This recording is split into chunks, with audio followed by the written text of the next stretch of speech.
Note, for High Command's eyes only, top secret, gravity anomaly. Briefing report. Filed by Petty Officer Sir Patchy D. Skills, Servant of Freedom Vessel, SES Will of Dawn. If you're reading this, you're either a respected member of High Command or someone who's really good at hacking military records. Either way, buckle up. What I'm about to report is real, verified, witnessed by me, several squad mates, and at least one guy who's been dead inside since boot camp. This is no field rumor or bug hallucination from a poorly maintained oxygen filter. This is a gravity anomaly. It started like any other mission. Drop onto the surface of Tantalus 5, purge some bugs, toss some grenades, accidentally call down an orbital 120 on our own position, standard procedure. I was posted up with Helldivers Romeo 9, doing cleanup ops after a particularly spicy Terminide incursion. We had just blasted a brood commander into very satisfying chunks. Everyone was patting each other on the back and saying things like, "For managed democracy," and "Hey, is that your spleen or mine?" Then it happened. A Terminid warrior we just iced, a big fella, lots of legs, missing half his face, started floating. Not like a twitch, not like a gassy corpse puffing up. He rose into the air, upper, slowly, elegantly, like some kind of grotesque bug balloon. I yelled out, did anyone else see that?" Private Jellybeans replied, "Sir, I think the bug is ascending." Corporal Sledge just screamed and shot it again, because why not? But shooting didn't stop it. It kept floating higher, vanishing into the clouds. Then a second one rose, then a third. Even some automaton chassis started levitating off the ground, scrap metal and all, drifting upward at varying speeds. The lighter the target, the faster it rose. Drones shot up like helium balloons. Hulking devastators took their sweet time, but still, they went. Helldivers across the front lines began reporting the same thing. It was like the battlefield itself had turned into a giant vacuum, a reverse rain of gore and metal. Something up there was pulling them. And here's the kicker. This defies all known physics of super-Earth.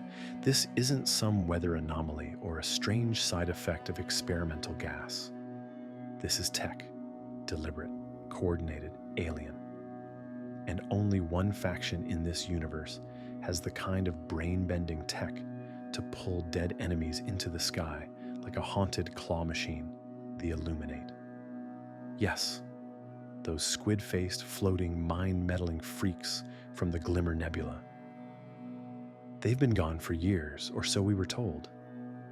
But if they're back, if they're retrieving the dead, this can only mean one thing.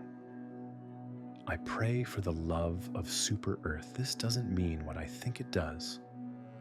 And that's not just poetic fear. That's tactical dread. Because the Illuminate don't just kill you.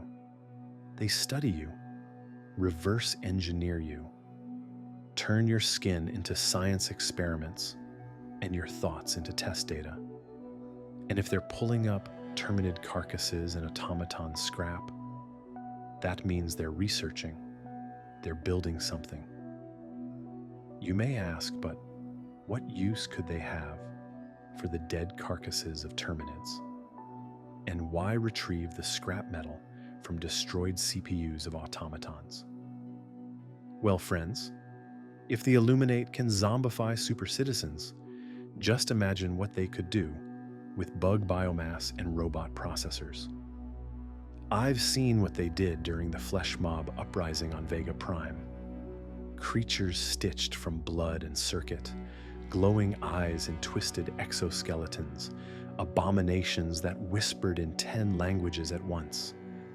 And we only stopped that with 3 hell bombs and a whole lot of screaming. Now imagine that, but worse.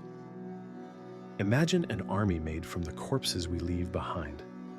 Every fallen bug, every crushed bot, Every Helldiver that didn't make it out, resurrected by Squid science and turned against us. It's not just horrifying, it's disrespectful.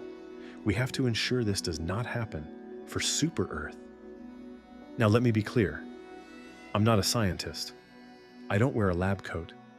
I wear armor, bleed patriotism, and carry a very big gun. But even I know when something's wrong with gravity. And right now, gravity's broken.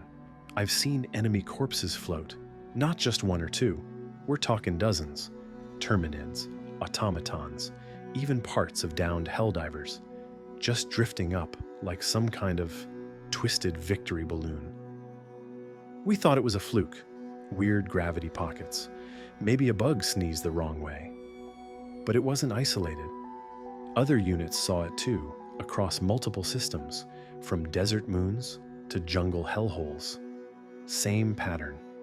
Light enemies shoot up. Heavy ones follow slower. Something's pulling them. And the only ones in this galaxy with the kind of tech to pull the dead from the battlefield? The Illuminate.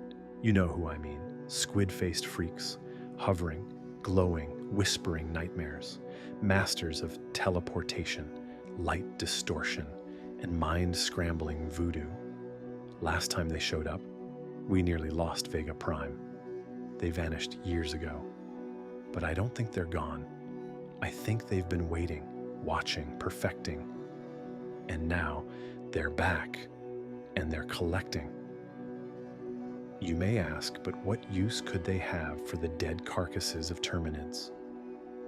Why retrieve the scrap metal from destroyed CPUs of automatons? I'll tell you, they're building something. They're studying, splicing, hybridizing. Imagine this. Automaton logic processors jammed into Terminid muscle, a bug that can shoot, a bot that can burrow, an enemy that can think and swarm. I've seen glimpses. On Harkon's Ridge, one squad encountered a floating charger with glowing blue veins. It moved like it was being puppeteered. It spoke in our language, said, "Your democracy is inefficient," then exploded into nanoclouds. That wasn't just a monster. That was a prototype. The Illuminate don't just kill. They recycle. They create twisted copies of everything they touch. And if they've learned to mix Terminid biology with automaton tech, we're screwed. We're talking enemies that don't feel pain, don't need food, don't care about objectives. They exist to kill, to infiltrate, to undo everything we've bled for. And if they get their hands on us, Helldivers, super citizens, imagine your squad mate's body, glowing, corrupted, floating at you, whispering through a stolen voice box. It's not just wrong, it's unholy. That's why this report matters. We can't let them scavenge the dead. We can't leave bodies behind. We torch the battlefield. We call down the hell bomb, even if it's just one bug twitching. Because if we don't, we're giving them the parts to build our replacement. This is not just about victory. This is about denying the enemy anything they can use. Now, while I have High Command's attention, Field Note 187, do not drive the FVR into a flesh mob or overseer. I know it's tempting. Big target, looks soft. You think, I'll ram it and be a hero. Nope, wrong. An overseer flipped our FVR like a toy block, launched it 35 meters into the air. We landed upside down, in a crater, next to what I think was a very confused tree. Took 3 Helldivers and a shovel to recover the radio. Lesson learned. Don't ram the meat wall. So in summary, the dead are floating. The Illuminate are back. And they're not here to play games. They're collecting bodies and blueprints. They're stitching together monsters in the sky. They're making an army we've never seen before. And if we don't stop them now, we'll be fighting ourselves next. Twisted, rewired, reborn in blue light, We cannot allow this. We need orbital sweeps. We need constant surveillance. We need to destroy every corpse, every chassis, every twitching appendage, because the only thing worse than dying for Super Earth is being brought back wrong. For Super Earth, filed and signed, Petty Officer Sir Patchy D. Skills, Servant of Freedom, Gravity Alarmist, and unwilling witness to floaty horrors. SES Will of Dawn.